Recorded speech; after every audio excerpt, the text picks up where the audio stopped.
प्रकाश जी, आप हमेशा देश में चल रहे सबसे बड़े जो इश्यूज होते हैं उस कलकत्ता में हुए रेप केस के बारे में, एक रेपिस्ट की साइकोलॉजी क्या रहती है? क्योंकि वो कई बार किसी रेपिस्ट की साइकोलॉजी कहती है कि मुझे सामने वाले व्यक्ति पे अपना हक जमाना है। हमारे मेरठ में ही एक 19 साल के लड़के ने 2 साल की बच्ची का रेप, 8 साल की लड़की से एक मौलाना ने शादी करी। नशे का सहारा लेकर कैसे अपराध किए जाते हैं। और इंडिया में आपने निर्भया कांड सुना था जी, हम सुनने में आ रहा है कि हैदराबाद पुलिस अचानक से बहुत एक्टिव हो गई है और वो रेपिस्ट को एनकाउंटर कर रही है। देश में लगातार बढ़ते हुए क्राइम, रेप केसेस, दंगे, तोड़फोड़, लड़ाई झगड़े, सनातन धर्म, कट्टरपंथी को लेकर देश में अलग अलग तरह की राय हैं, अलग अलग तरह की सोच है। ऐसे में ये समझना मुश्किल हो जाता है कि कौन गलत है और कौन सही है। इन सभी बातों का जवाब देने के लिए आज हमारे साथ एक ऐसे खास शख्स जुड़ने जा रहे हैं जो सिर्फ 19 साल की उम्र में कोमा में चले गए थे। उसके बाद इस नाव भरने वाली सिचुएशन से ना केवल खुद को रिकवर किया बल्कि बहुत कम समय में अपने एरिया के फेमस सिंगर भी बने। He is a famous personality today. YouTube और इंस्टा जैसे प्लेटफॉर्म पर लाखों लोग इन्हें फॉलो भी करते हैं। ये अच्छे इन्फ्लुएंसर होने के साथ साथ एक सक्सेसफुल नेटवर्क मार्केटर भी हैं और हजारों लोगों को गाइडेंस भी देते हैं। So without wasting the time, let's welcome the multi-talented and amazing personality and influencing personality, Mr. आकाश खेमचंद। आकाश जी, बहुत बहुत नमस्कार। Career talk series of career जानो में आपका हार्दिक स्वागत है, अभिनंदन। आपका धन्यवाद मोहित जी यहाँ बुलाने के लिए। Thank you. So without wasting the time, let's start with the first question. जी, तो आकाश जी, आप हमेशा देश में चल रहे सबसे बड़े जो इश्यूज होते हैं उसके बारे में अपनी राय जरूर रखते हैं। पॉडकास्ट का जो पहला सवाल है वो उसी से रिलेटेड है।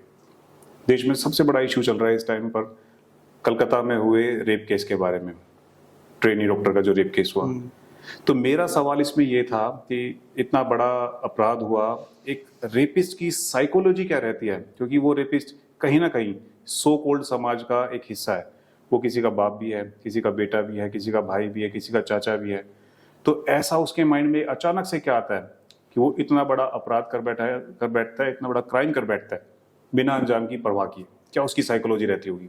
मोहित जी हर केस का अलग अलग सिनेरियो होता है। साइकोलॉजी हर रेपिस्ट की भी अलग होती है जी। इसके पीछे कहीं ना कहीं कई सारे फैक्टर्स डिपेंड करते हैं इसके पीछे। और अगर कोई व्यक्ति रेप क्यों कर रहा है, अगर इसे जानना है, सबसे ज्यादा जरूरी है उसका बैकग्राउंड जरूर देखो। क्योंकि जहां तक आप मैक्सिमम जो केसेस होते हैं रेप के, उसमें जो रेप करने वाला होता है वो कहीं ना कहीं पिछड़े वर्ग का होता है।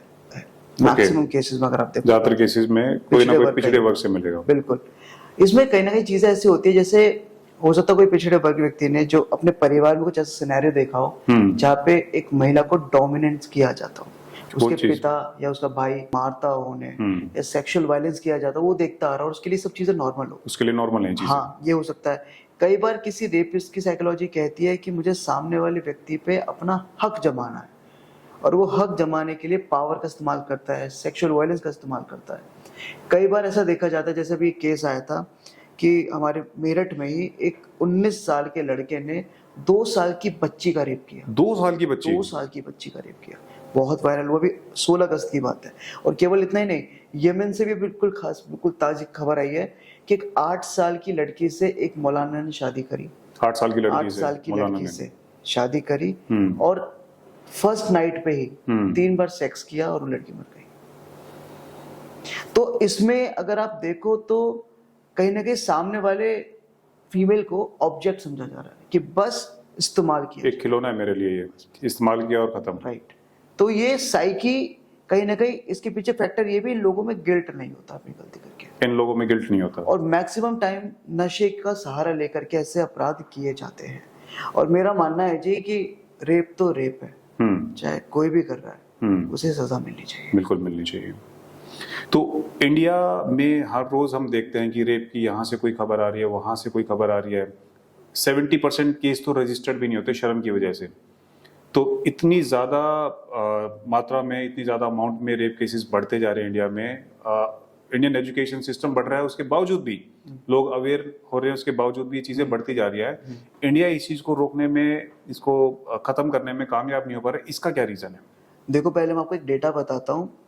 2021 का डेटा है Mohit ji, national crime records bureau का। उस साल इंडिया में 32,000 रेप केस रिकॉर्ड हुए थे। 32,000? मोटा माटी एक दिन में 80 से 90 केस पूरे इंडिया में। और ये जो रिकॉर्ड हुए हैं जी, मैक्सिमम केस रिकॉर्ड ही नहीं होते शर्म के मारे, मैं वही कह रहा हूँ 70% तो रजिस्टर्ड ही नहीं होते केस। इज्जत के मारे।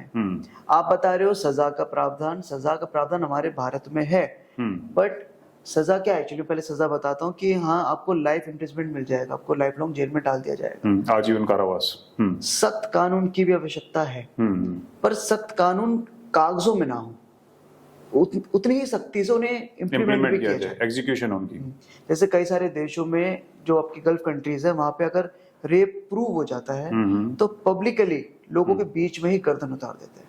अच्छा जी, अमेरिका और यूरोप जैसे देशों में भी बहुत सख्त कानून है, 25 से 40 साल के लिए जेल डाल दिया जाता है, वहाँ जीवन ही खराब हो जाता है। रियल इम्प्लीमेंटेशन है और ऐसा होता है। इमीडिएट इम्प्लीमेंटेशन है, बिल्कुल इमीडिएट इमीडिएट इम्प्लीमेंटेशन करते है। हैं। इंडिया में आपने निर्भया कांड सुना था जी कि भाइयों ने फांसी हुई थी, जी बट कितने लंबे समय बाद। जी।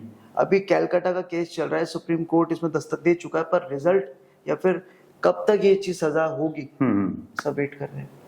यहाँ पे बहुत देरी से होते हैं डिसीजंस। उसी का रिजल्ट है कि किसी के मन में ये खौफ ही नहीं है, डर डर नहीं है कि मेरा क्या होगा, मेरे परिवार का क्या होगा। जब तक डर पैदा नहीं होगा तब तक तो शायद कुछ नहीं होगा। तो सबसे जरूरी चीज है इंडियन सिस्टम के अंदर कि हमें लोगों के बीच में इस जघन्य अपराध को लेकर डर पैदा करने की जरूरत है। बहुत जरूरी है। ठीक है, इसी सवाल से रिलेटेड एक और सवाल है। आज कल हम सुनने में आ रहा है कि हैदराबाद पुलिस अचानक से बहुत एक्टिव हो गई है और वो रेपिस्ट को एनकाउंटर कर रही है, क्या ये सही है? देखो, इस चीज का मत सबका अलग अलग हो सकता है मोहित जी। अगर आप उन पुलिस वालों की नजर से देखो या फिर जो इस चीज का सपोर्ट करते हैं, उनको तो नजर आएगा कि इमीडिएट एक्शन हो गया है, बिल्कुल सही है। बट कुछ लोग होते हैं जो उसका भी विरोध करेंगे, लॉ एंड ऑर्डर के हिसाब से चलो, देखो पहले कि हमारा कानून क्या कहता है। बट बाहुबली फिल्म का एक डायलॉग है कि औरत पे हाथ रखा है तो उस आदमी की उंगलियां नहीं काटी जाए तो सीधा गर्दन कटनी चाहिए। अगर इस तरीके से हैदराबाद पुलिस कर रही है और अगर इससे उन रेप करने वाले लोगों में डर पैदा हो रहा है, जिसकी बात हम ये भी कर रहे थे, तो सही है। उस सोसाइटी में उस तरह की लॉबी के अंदर अगर डर पैदा हो रहा है तो वो डर जरूरी है, बिल्कुल सही है, होना चाहिए। शायद हैदराबाद पुलिस ने पहले भी एक बार ऐसा किया था जब डॉक्टर का रेप हुआ था पार्किंग के अंदर, वो स्कूटी पर जा रही थी और 3-4 लोग आगे थे, तब भी इस तरह से हुआ था। लोगों ने उनके ऊपर फूल भी बरसाए थे, सारी चीज, हालांकि उनके बाद केस भी चला था, बट बहुत ज्यादा कोई बड़ी कार्रवाई शायद नहीं हुई थी। मैं तो हर लड़की के पिता से कहना चाहूंगा जी कि वो अपनी बेटी को एक चीज जरूर कह दे कि बेटी अगर तेरे पे कोई हाथ डाले ना, उसका मर्डर कर दियो, मैं भुगतूंगा। लड़की को ताकत दे दो। और मैं हर भाइयों से कहना चाहूंगा, यदि तुम अपनी बहन के लिए शेर हो ना, तो दूसरी की बहनों के लिए कुत्ता मत बनो। बहुत बढ़िया। So let's take a pause here. और भी बहुत सारी बातें हैं जो हमें आकाश जी से जाननी है। We will continue our discussion in the upcoming episodes. So don't go anywhere. Stay tuned with Career Jano.